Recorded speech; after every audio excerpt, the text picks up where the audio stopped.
While we're waiting, we have 19 of us in the room, so we can definitely start with some introduction and hopefully more people would join us when we start the main content of this Q&A. So hello, good morning, good afternoon, good evening. Thank you everyone for joining us from all over the world. This is a Terra Do session Q&A with Ikarus Janzen, the co-founder of Varaha, and he's going to tell you all about it. A quick intro about myself. I'm Angela Sane. I was an alum for Terra Do's Learning Action Program, actually back in 2023 now. Really loved the process in the program and ended up serving as a community ambassador and really wanted to use this time to meet amazing speakers and meet every single one of you and bring more up-to-date climate content into audience from all over the world. I currently do work in carbon removal. I work with Vaulted Deep. That is a waste management biomass barrier carbon removal pathway, and we're an X Prize winner. Really excited today to discuss all things carbon removal. You'll find out there are many, many pathway to it. So I'm going to pass the mic to Ikarus to do a short introduction, and then we're going to launch into our session today. And just also a quick logistics. If you have questions throughout the session, feel free to pop into the chat. We will break for Q&A about 15 minutes in, and then we will aim to finish about 20 minutes earlier and have the last section for Q&A. So Ikarus, take it away. Thank you very much. Very happy to be here. Hi, everyone. My name is Ikarus, and I have been recommending a lot of folks to Terra. I don't see anyone here, but there have been definitely past participants based on my recommendation because I was really happy when I saw this program. I'm the Chief Commercial Officer at Varaha, which means basically everything money from project financing to selling credits to equity fundraising. I'm currently still based in Germany, going back to Bali in 2 weeks for another year. Yeah, I think we're going to get to much more of my background and also on what Varaha is doing in a moment. So I spare that in the intro.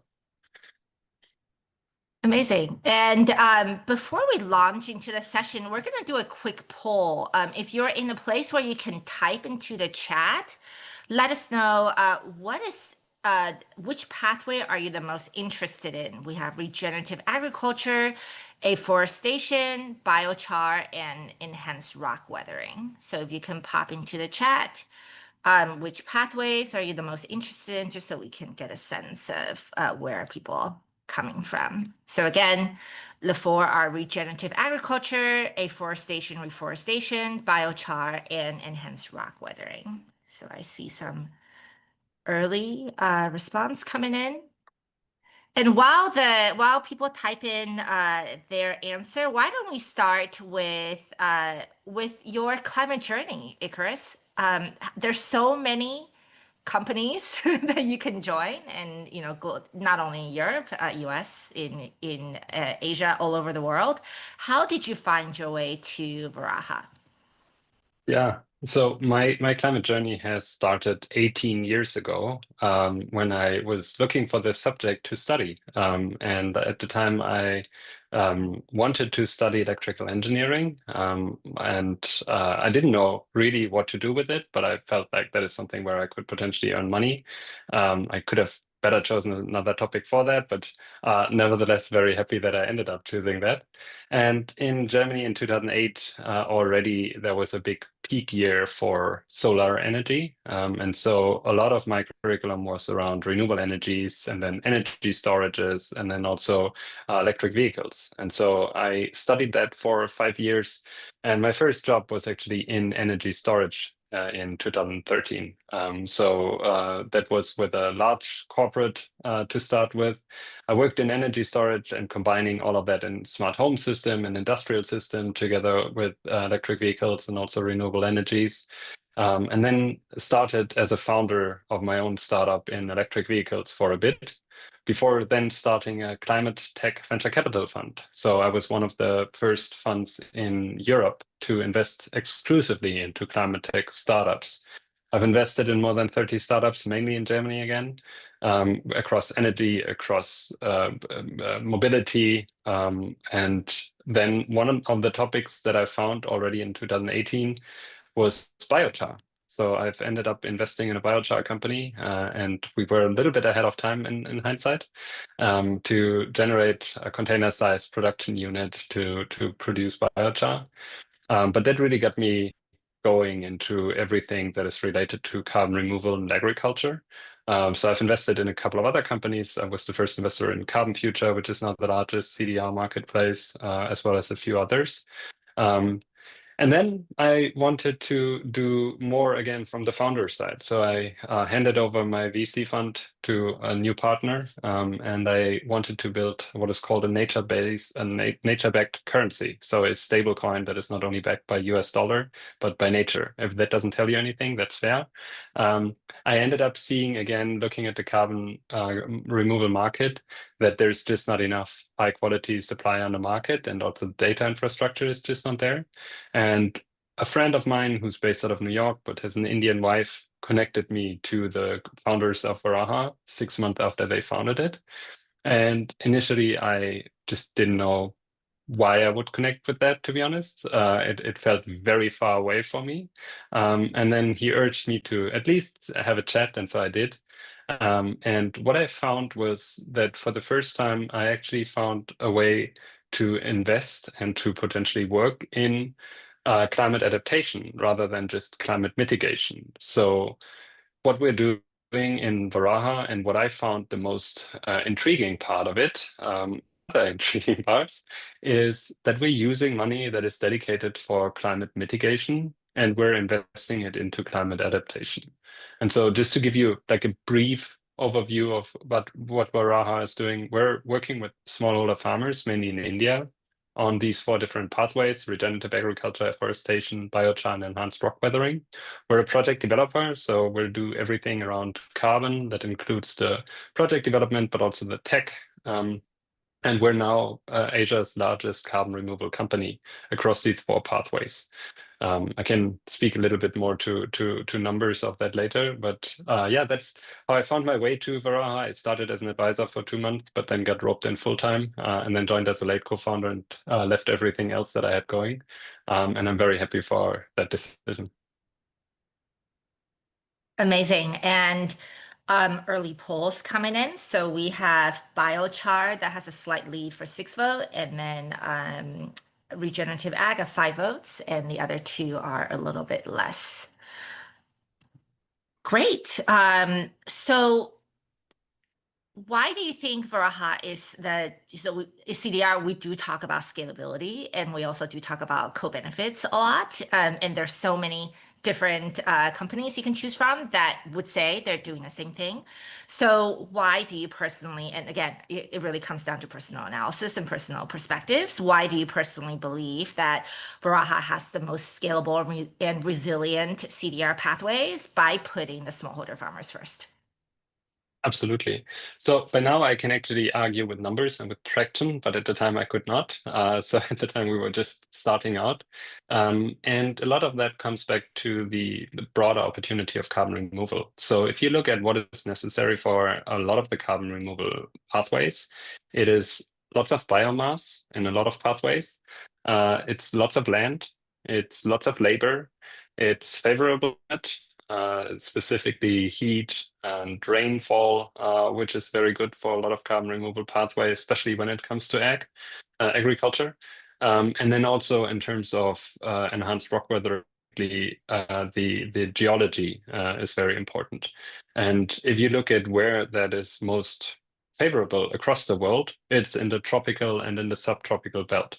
And you see a lot of carbon removal developers already in Latin America and Brazil, and neighboring countries. You see quite a few in Africa, at least in Kenya, trying to do something. But then Africa has other infrastructure barriers, I would say, to develop these projects. But at the time, we didn't see any in Asia. And so that was really like a blue ocean for us, where we could be a carbon removal developer in a market that has a strong economy. So India itself is a very rapidly growing economy, but also we have all the multinationals having huge offices in India. A lot of them are basically more Indian people than US people, but like US companies. And so also big footprint and a good connection to India. And then just this massive opportunity from the supply side in terms of doing carbon removal there. Now, what makes Varaha special is that we're not focusing on one pathway only, but we're doing all these four pathways. And the reason is that we really want to decarbonize the agricultural land to the full potential. We don't believe that a smallholder farmer is defined by having less than 2 hectares or 5 acres, depending on where you're sitting. We have more than 100 million smallholder farmers in India. We don't believe that they will work with 4 different project developers to develop 4 different type of project on their land. We believe that through the implementation partners that we're working with, through the NGOs, through the FPOs, through the other organizations, we will be able to work across the different pathways with them to decarbonize the whole land as much as possible, and then also use the full carbon removal potential. And we have now scaled this to more than 100,000 farmers, to more than 1 million acres. We have shown that it works on the supply side, but we have also shown that it works on the demand side. So we have signed one of the largest biochar deals with Google and with many other international brands now. We're running the largest biochar project globally already in India. So there's a lot of proof points now to show that the hypothesis is not too far off. That's amazing. I have so many follow-on questions, but I do want to open up to the audience. Are there any initial questions based on what you just heard? And a reminder, if you're in a place to come on video, we would love to see your beautiful faces. It's going to be a Q&A format for the entire session. Feel free to raise your hands.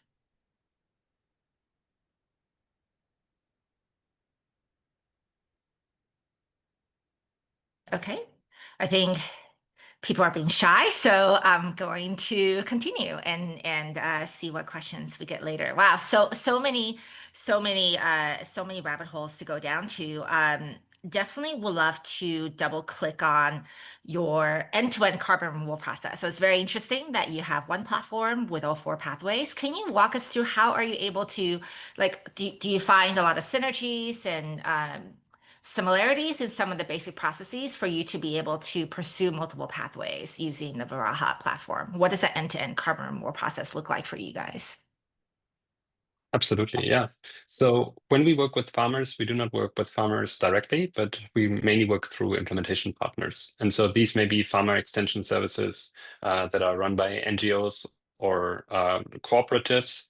And then they would work with the farmers already on other topics. They have probably a decade or more of relationship with thousands of farmers. And what we're doing is we're leveraging these existing relationships. So we come in, we train the trainer with whatever is the practice that makes sense on their in their region. And then they go out and they train the farmers, and then they collect the data that we need in order to validate that the practice change indeed has happened, and then also to quantify what it means in terms of carbon reduction and carbon removal. And so we provide all the technology that is necessary, from collecting the data to processing the data to quantifying this into carbon removal and carbon reductions. And then we also, again, do the project development, everything that is facing the registry, and then everything that is facing the buyers and the investors in order to bring the upfront financing in order to make this all work. And the opportunity there is, just to make it a little bit more concrete, in regenerative agriculture, working with a lot of rice and wheat farmers in India. So they plant rice in the summer, wheat in the winter. And currently what they're doing is they burn the crop residues in a lot of locations, which, if you have heard about the Delhi smog and the air pollution in Delhi and in other big cities, it is not so much from the traffic, it's really from the crop residue burning. So it is a huge problem for cardiovascular diseases in these regions, and just overall quality of life. And so that is one practice. So after the harvest, the crop residues are being burned on the field. Another practice that is being done widespread is what is called transplanting of rice. So when you think of a rice field, you think of a flooded field. You think of maybe a woman standing bent over and putting little plants into into the water, right? That leads to a lot of methane emissions. Leads to a lot of soil erosion. There's a huge need for fertilizer in order to have this system working, and every year there is more fertilizer usage, and so that is another practice that is widespread. And so what we do is basically we come in and we provide subsidized access to machinery that allows them to incorporate the crop residues back into the soil and build up soil organic carbon. What we do is we provide them access to machinery to do what is called direct seeding of rice, where you don't have to go and transplant the rice, but instead you seed the seeds, not the plants. You seed the seeds in the dry soil, and then it grows in symbiosis with the soil. So you need less fertilizer in order to grow the rice. And again, that builds up soil organic carbon. And the farmer currently does not have the knowledge necessarily that that is a better practice for their soil health, for their yield, and for their dependency on fertilizer. And then the farmer also does not have typically the access to the machinery because it's too expensive, right? And so that is what we can solve. And then what is nice, because in the carbon credit market, everything that we should do should be to basically support the farmer in their transition. But once they have transitioned, they should no longer rely on the carbon credit revenue, right? And so once we have provided them with the knowledge, but also then the access to the machinery, over time, they are not relying on this anymore because now they have higher yield, they have lower fertilizer cost, and most importantly, something that is not being valued in the market right now, more resilience. So if there's an extreme weather event, such as a drought or a flood, the soil is much more acting like a sponge. So it can absorb water and it can store the water for a longer time. And that is going to help them in very hot summers or in very heavy rain going forward. And that is something where they will get a lot of benefit. And so there's very little incentive for them once they have changed their behavior after a couple of years to change their behavior back to the conventional practices. That's amazing. So it sounds like Varaha is not only a data analytic, providing an end-to-end technology solution, but actually improving the farming technology on the ground by training the smallholder farmer. We do have a question from Alok. Feel free to come on camera, Alok. Hi, sorry I wouldn't be able to come on camera today. But just following up from your answer, Icarus, can you recap again, what are the benefits that accrue to the farmers? So I understand increased yield, increased productivity. You mentioned resilience. Can you talk in terms of financially what benefits do they get in short term and the long term? Absolutely. Yeah. So there are two elements to that. One is an upfront in-kind contribution where we support the farmers with subsidized access to machinery. That is one. And then the other part is once we have generated, issued, and sold the credits, we're also sharing the majority of the revenues with the farmers again. And so there's a twofold benefit for the farmer. To kickstart the project, most important is to subsidize the cost in addition to the training. But then in order to sustain also the behavioral change over the first 5, 6, 7 years, depending on what is being changed, the majority of the carbon credit revenue is very helpful again. Alok's But second just to be question is clear, like the actually, main incentive, sorry, just to be go clear, ahead, the main finish. incentive from a farmer needs to be their produce, right? Like they're not a carbon farmer. And like we are trying to avoid this term because they're farmers.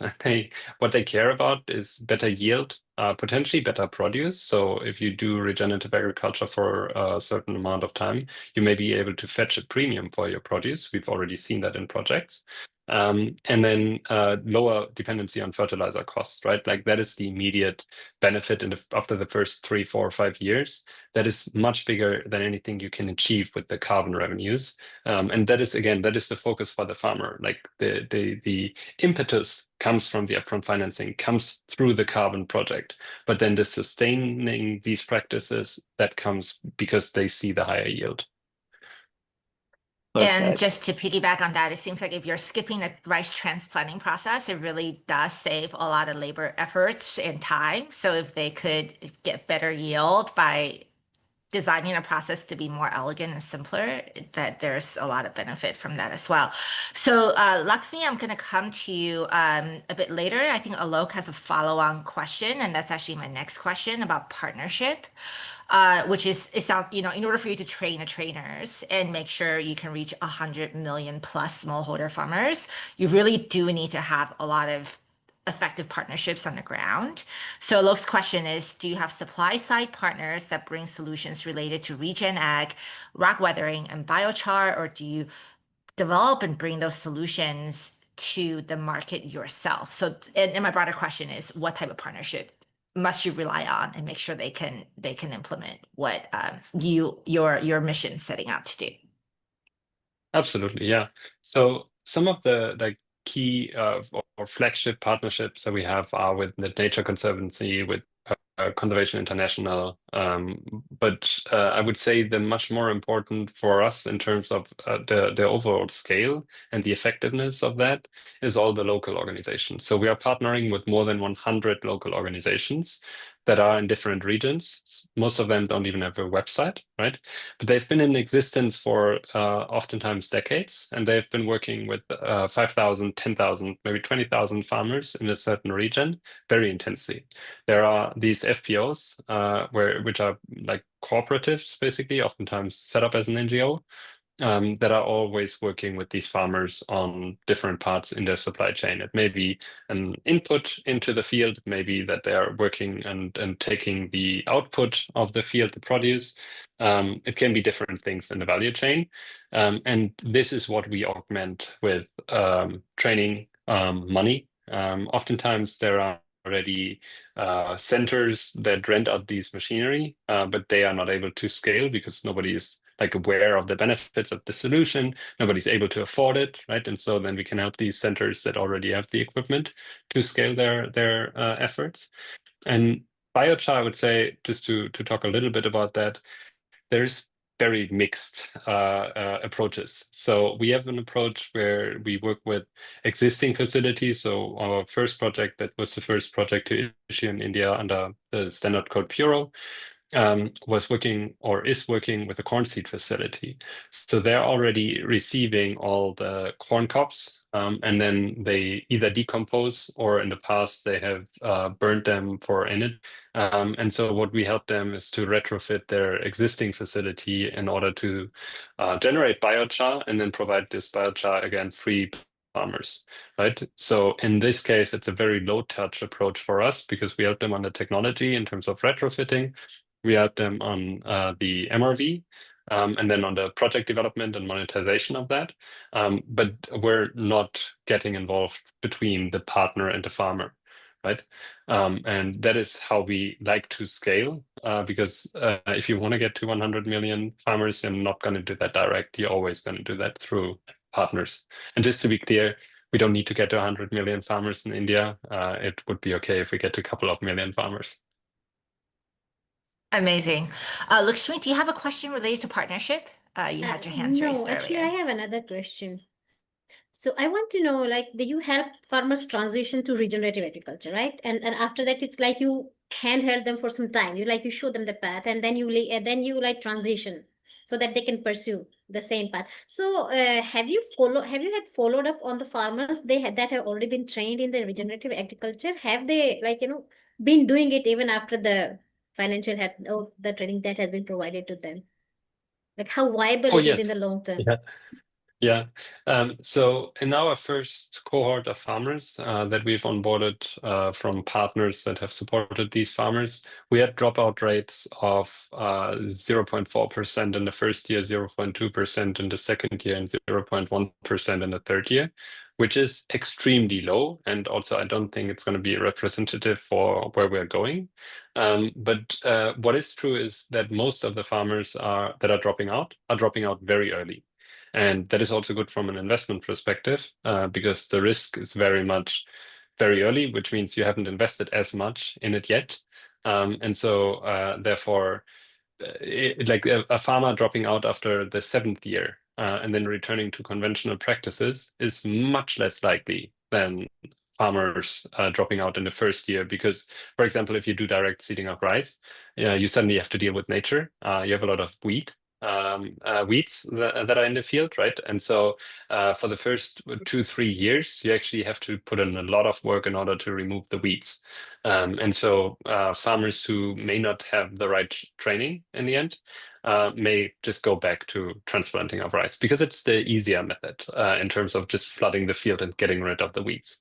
But yeah, most of the farmers, by a lot, are able to sustain these practices with proper training.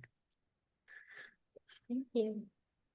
And we're going to ask Han to come on stage to ask his question about also related to regenerative agriculture. And afterwards, we'll save the rest of the question until the end of the session. Han, would you like to explain your question in detail? Hi. So I've just written out the question, but I own a restaurant, and then I'm in communications with somebody that sells offsets, and he owned a restaurant as well. So he's pretty well known in the restaurant industry. And basically, he said that he spent 6 years kind of doing a traditional sustainability path, and now I think I'm early in my sustainability journey because I'm interested in learning about greenhouse gas protocol and science-based targets initiative. But this person that's selling, that's promoting the offset says that for my industry, it doesn't really apply because it's so hard for us to get the emissions reductions that a lot of the climate scientists expect from other corporations. So he is of the belief that regenerative agriculture is the only way to go. So he sent me some resources. I've read about it, but my question states that the Rodale Institute, issued a white paper that said that regenerative agriculture could sequester all human-made carbon. And then I think like France introduced this initiative at the Paris Climate Treaty Accord that also made the same claim. So I'm asking you, since this is your area of expertise, like, what are the limits of this claim? Because I'm kind of in between climate scientist and somebody who's been in my position already. And it's hard for me to think that climate scientists could be wrong. But he's given me, solid white papers and information, and he really believes that regenerative agriculture is the way to go and that we're kind of wasting our time doing all these other things when it really could solve this massive problem. And I'm wondering, like, why isn't this a paradigm shift, or what are the limits to the thinking? Because I need to come up with my own belief system in between what, these. You understand where I'm in. I'm learning from climate absolutely. scientists, and I'm learning from somebody that says, no, I've already gone down your journey, wasted hundreds of thousands of dollars. Just go with farmers. Yeah, absolutely. So I am not aware of the paper. What is typically being tossed around as a number is around 3 to 5 gigatons annually as potential for soil carbon. And that is more focused on cropland, less so on grasslands. And there is if you want to convert land from A to B, right, there's always trade-offs. And so I think there may be cases where, yes, you could potentially sequester a lot more in soil, but then maybe you lose a lot in above ground biomass, and maybe you want to use that land differently. So I'm not sure about that, but like generally the order of magnitude is like 3 to 5 gigatons of carbon removal annually. And then currently we emit more than like 40 gigatons, right? So we emit 10 times that. But obviously we need to drive that down. And we will drive that down. We will drive that down to far less than 10 gigatons, probably less than 5 gigatons. But I think there's two things to that, right? One is eliminating the residual emissions. So basically offsetting what we're still emitting in 2050, right? That is one. The other piece is basically paying back our debt. So all the 500 gigatons that we've been emitting as a surplus, paying that back and actually removing it again from the atmosphere to get back to 1.5 degree, hopefully. And like soil carbon is not going to be enough for sure. Like that is very clear. Like we need much more than just soil carbon. We need everything. There is no world, in my opinion, where we're going to not need direct air capture or similar technologies in the future. What soil carbon can bring is it can bring immediate benefits. It can be scalable to gigatons within decades rather than a century. It can scale much faster immediately, and it has all these co-benefits. And to me, the most important co-benefit is about food and water security. Because if you're able to restore the soil health, and if you are able to use the soil as a sponge, as it should be, as it used to be, then you're much more resilient in the face of climate change. And I think most of the conflicts in the future, as they are now, are going to be driven by water and food insecurity, right? And so it becomes a matter of national security for states to do that in order to, well, have a population that is not acting in a rebellion and not fighting with another country over resources. And so that is, I think, one of the key benefits, and that is why it's also non-negotiable to do soil carbon. But I would not go so far as saying that is the only thing that we do. We need to do much more than that. I want to add on 2 points. So one, to what you said earlier, Han, it's actually at both ends. We do need reduction and removal to be happening at the same time. So if today you're only participating in removal of carbon somewhere else, but not reducing your own operations, that is actually greenwashing. That's a definition of greenwashing. So you do want to do everything, like we do need everyone to do their part to reduce their own operation to the extent that you can to what is available to you based on your local context and your business operations. But at the same time, also removing the residual carbon that just because you're running a restaurant, building things in the real world, it's impossible to just be doing like zero or negative carbon operation without that removal piece.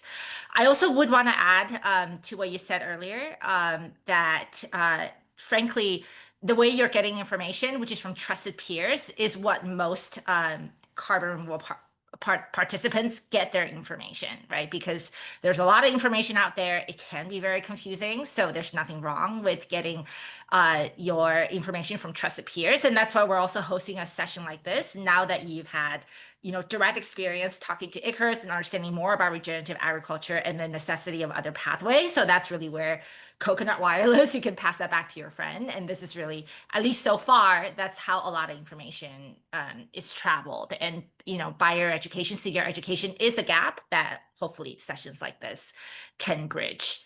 Alok, is your question related to RegenAg? It's related to what Lakshmi asked around measuring the impact. So similar to her question, do you collect data around efficacy of ERW and biochar solutions? I ask specifically because, especially for biochar, I hear supporting as well as dissenting research around whether biochar is helping soil or doesn't help soil. So anything, do you collect data on their efficacy? What's your view on, on that? Absolutely. Yeah. So yes, we do. Not on all the farms where it's applied, but on like a portion of the farms, we're collecting data on yield specifically. And then over time, also looking more into water retention. And we see double-digit growth in yield in the first year, both from biochar as well as from ERW separately. Actually, what we're doing now is we have our own research farm as well. On that research farm, it's more than 50 acres. We're planting cotton and we are applying regenerative agriculture, biochar, and enhanced rock weathering on the same plot of land. And then every combination of it. So none of it, only RegenAg, only biochar, only ERW, and then all the combinations you can think of. And we see how that performs, because one of the research areas that has very, very little scientific studies today is what happens if you actually stack it. There is early indication from a few research papers where you can actually see that 1 + 1 can be 3 or more. So if you do stack these practices, you may come out with a higher benefit than if you do that separately on separate farms. But again, that is something where like we just need to push the research, and nobody's doing that, so we decided to do it. Yeah, we're very much looking forward to the results. And the best thing is, in India, you don't only have one season, you have 2 seasons every year. So we already get the results, the first initial results after 6 months instead of waiting for 12 months. So we can iterate a lot faster, learn a lot more in a shorter amount of time.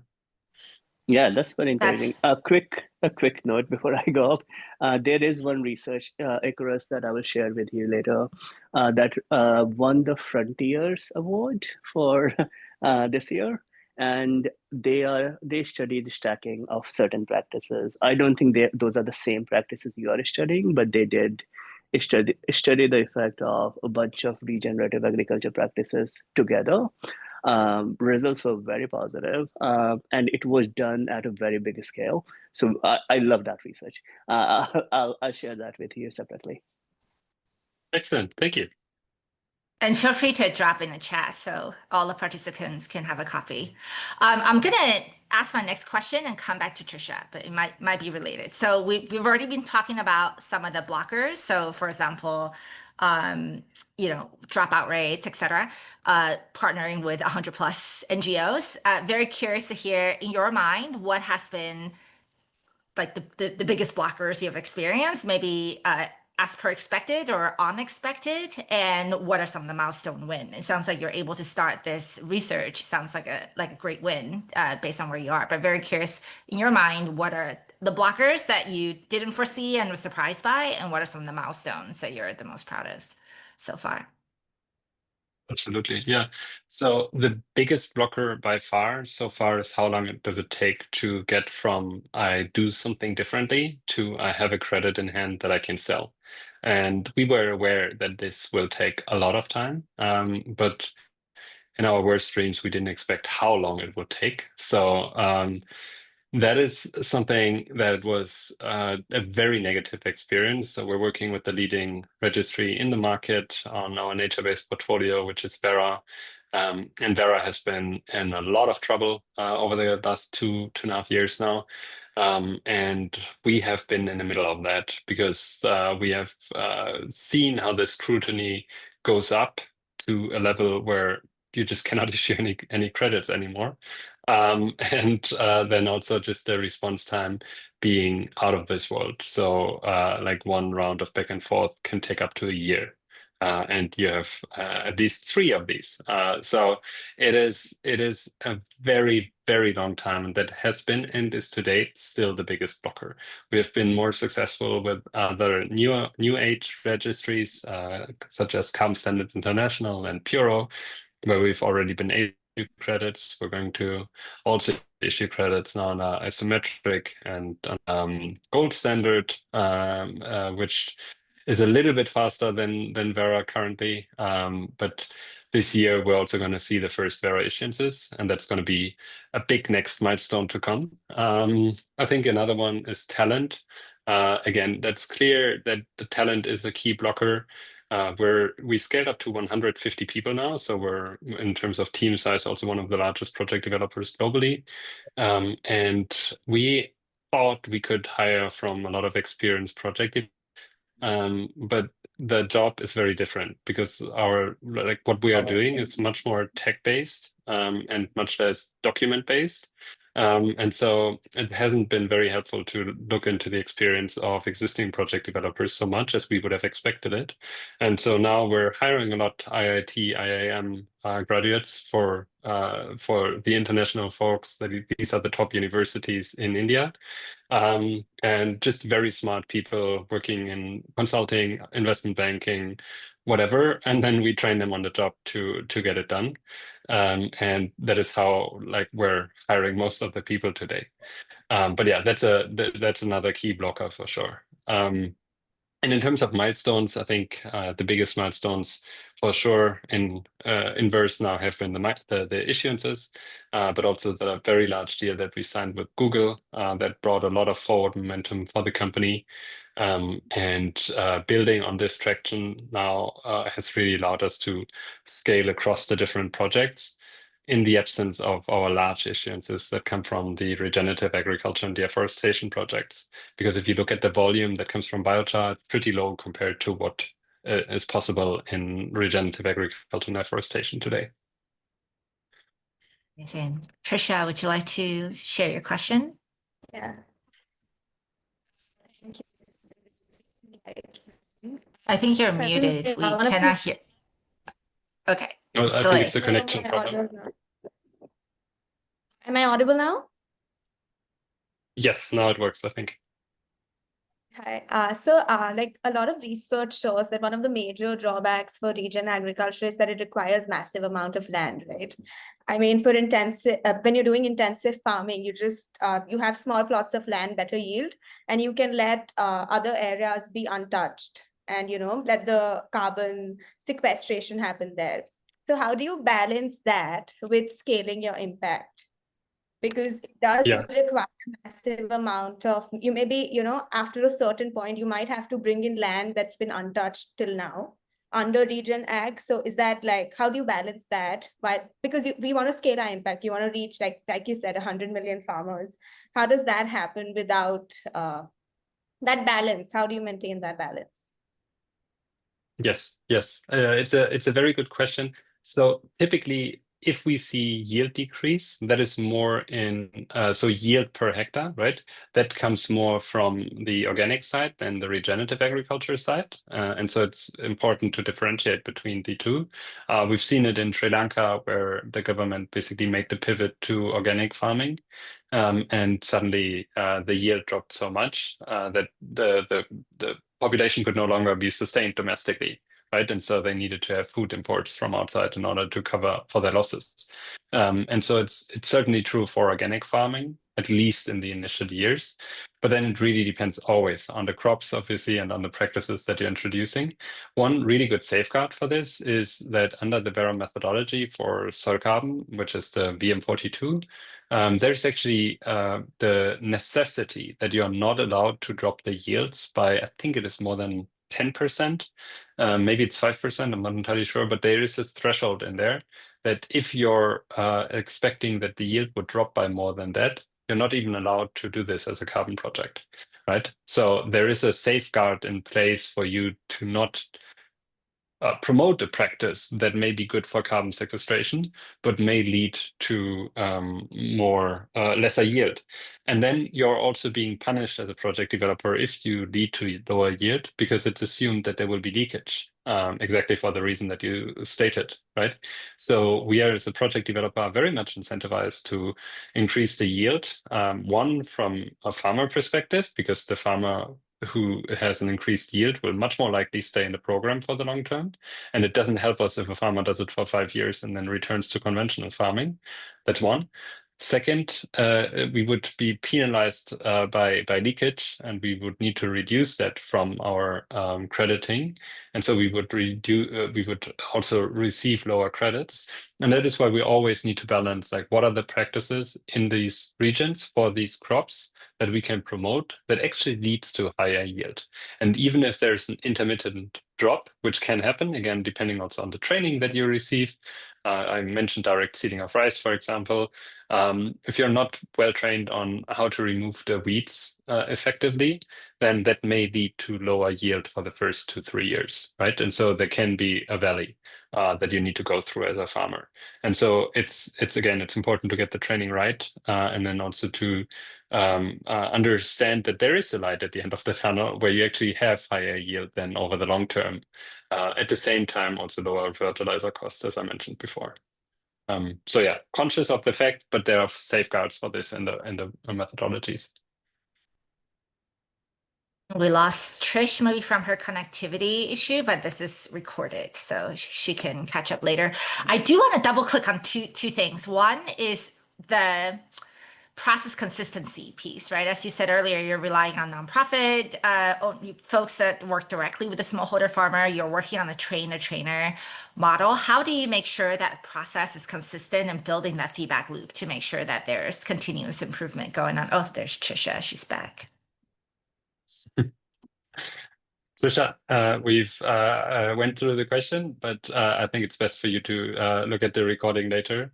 So sorry to have you drop out, but I'm so sorry that there was a connectivity issue, but thank you so much. I'm going to go back to the recording. absolutely. Yeah. So on your question, how do we build feedback loop? How do we ensure consistency across the different organizations? So there are, I would say, compliance points that is like more important to have consistency. And so we have a supplier code of conduct where basically it's described of like what are the red flags basically in a project and what is not allowed. For example, precautions around child labor is a big one because a lot of the buyers and the investors that we're working with are also very conscious of that. So there's a lot of things that we have in the supplier code of conduct in terms of compliance. When it comes to practices, these are very localized, right? So we're looking in a certain region at a certain crop with a farmer and these farmers, what can be done. And so there doesn't have to be necessarily so much consistency. But when we provide the app that we're providing is not for the farmer, but for the implementation partner, right? There is a clear framework in terms of the training, but also in terms of the data collection. And everything that is not fitting the framework is being rejected. And that means no money for the partner. And so there's a clear incentive for the partner to do it right. And then in terms of feedback loop, we have more than 50 people right now, and then seasonally it's much more than that, who are basically acting as, you can think of them as key account managers for these partners, right? So they are holding the hand of the partner in that process. They are at every stakeholder meeting that is happening on the ground as well with the farmers. And therefore they hear the feedback firsthand. And then there's a very important thing, which is the grievance process, where if there's any problem, everything has to be escalated to Varaha. So there cannot be a problem in the program where a farmer feels that something went wrong, where that would not be, would not come to our attention, right? And so that is also very clearly in the contract, and there are penalties then for the partner if they would not follow that. But like this grievance process is obviously extremely important because we work with so many farmers and things will go wrong, right, at this scale. So it's not about how can we prevent that everything goes right, but how can we make sure that when something doesn't go right, we get to know of it and we can fix the situation if the partner is not able to fix the situation. But even if the partner fixes the situation, we want to know. Because we need to understand what are the problems that are happening systematically so that we can mitigate them.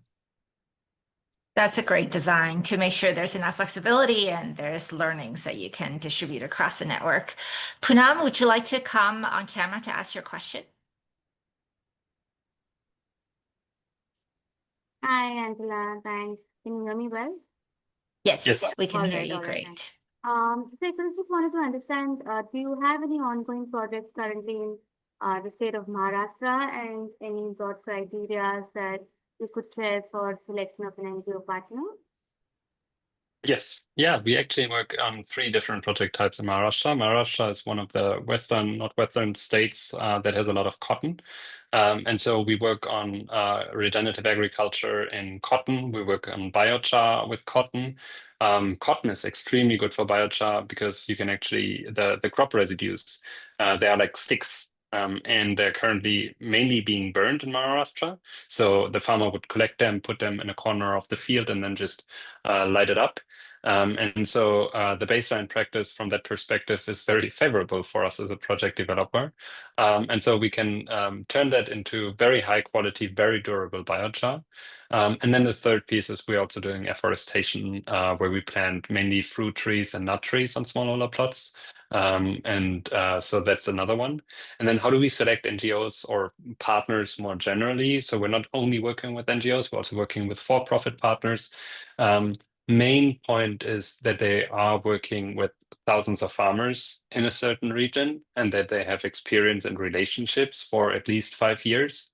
Typically, our partners have decades of experience working with these farmers because what we really want to make sure is that we're leveraging these existing relationships and that we're not coming in from our daily office in a suit and telling the farmer what to do, but that there is somebody that they can relate to, who they know, who they trust, and that can help them on a daily basis in their journey, right? So there should be some like regular interaction between the partner and the farmer anyway, regardless of the project, that we can then augment, right? That is like one of the key criteria. And then it's a very nice to have if there is a sustainability mandate, but that is not a must factor. So other than like having access and a good relationship with thousands of farmers, there's no strict criteria that we're applying. Obviously, everybody again has to agree to the supplier code of conduct, and that can be cumbersome for small organizations. But yeah, I mean, we've onboarded more than 100 partners, so we can definitely make it work. Okay, that's great to know. Thank you so much. Yeah, I love your business models based on leaning into existing trusts on the ground. That is really wonderful to hear.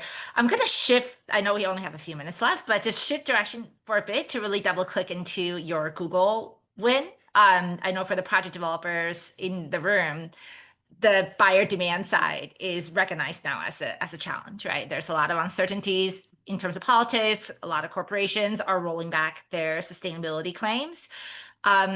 Curious to hear about how did that relationship come about, or maybe broadly, how do you approach building that buyer relationship now, given the current geopolitical climate is very different from a year ago? Right, right. To be honest, I was at London Climate Action Week last week, and the team from Isometric, they counted the events that they were going to. It was 83 events that the Isometric team was going to. So I would say CDR is still very much on a high, and that is my perception also from a project developer perspective.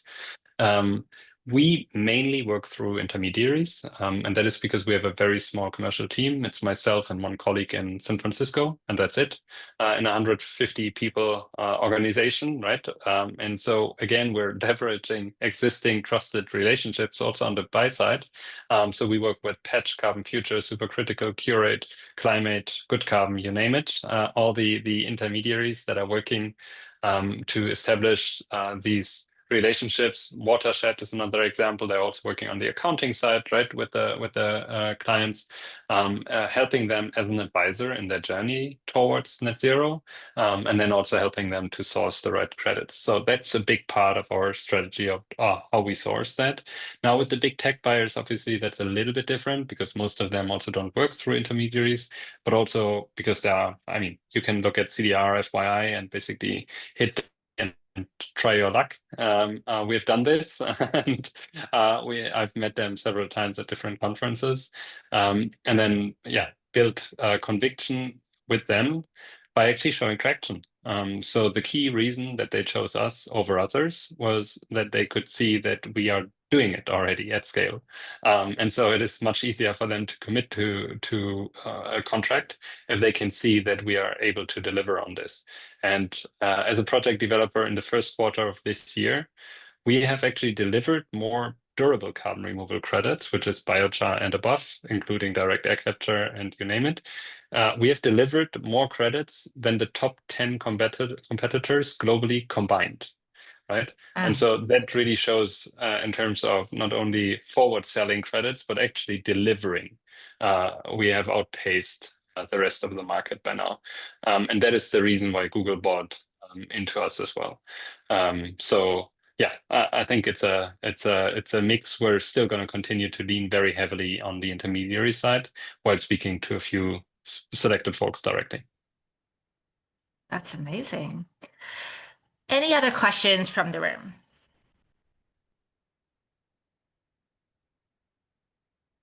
And while people are thinking about their last questions, what would be your ask for the community here? I know we've been asking you a lot of questions. What would be something that we can do to move this industry forward? Yeah, I mean, engage with the carbon removal market in whatever way you can.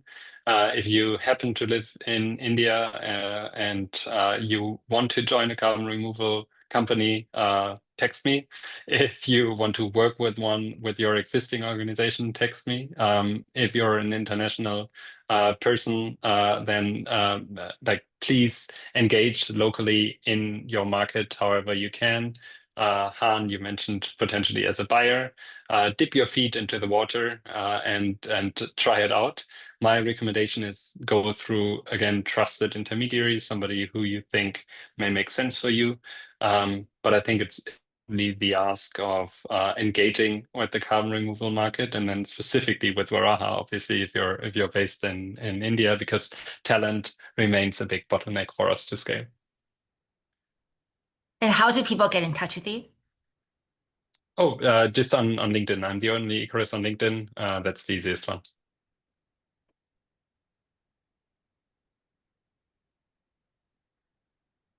Any final words from the community here? Okay, I think Alok just posted the Frontier Planet Prize paper. Thank you.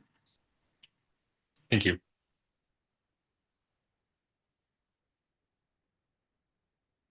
Wonderful. I think this calls for a perfect ending. We'll give 1 minute back to everyone. Thank you for joining us today on a Monday, last day of June, and look forward to the recording. Will be posted on the website for you to review and review and think through the details. Otherwise, thank you for joining us today, and look forward to connecting again in the future. Thank you very much, Thanks, everyone.